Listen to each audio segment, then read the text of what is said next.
As we all know, the last of the living hostages taken into Gaza by terrorists on October the 7th, 2 years ago, have now been returned to their families. We can all say, praise the Lord.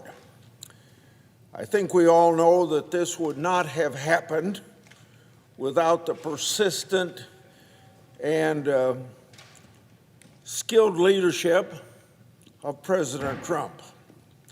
The deal that President Trump was able to strike involves a ceasefire and withdrawal of Israeli forces from Gaza, with Hamas not allowed to resume control of Gaza.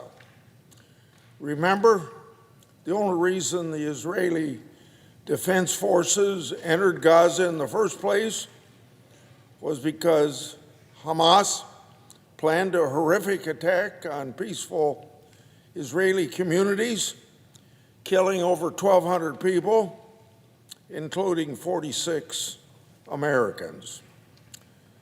The Israeli Defense Force has found written instructions from the leaders of Hamas in Gaza, instructing terrorists to broadcast their sadistic torture and killing of Israeli civilians, to strike fear in the hearts of Israelis and to destabilize the country.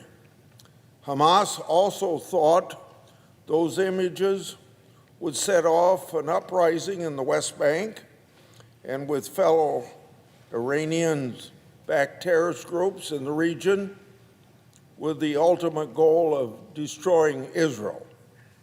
Once again, Israel destroyed those who sought Israel's destruction. I have sympathy for everyone who has suffered from Hamas's rule of Gaza, Israelis and Palestinians alike, and other people as well.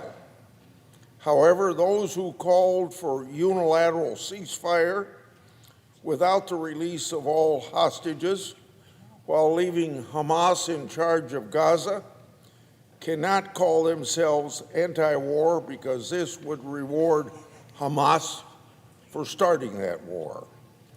What made this ceasefire possible was President Trump's diplomatic efforts with others in the Arab world to pressure Hamas into accepting that they must give up power.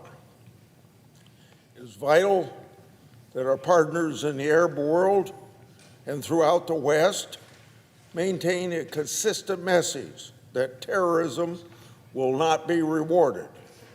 Israel is here to stay. Those who dreamed of its destruction need to accept that fact, that Israel is here to stay, and learn to live in peace. This is the only way for real and lasting peace. And while I'm at it, we ought to think of another Trump success in his first term, and that's the Abraham Accords. If the principle behind the Abraham Accords can be accepted by other Arab nations, besides peace, there will be a great economic benefit to all nations.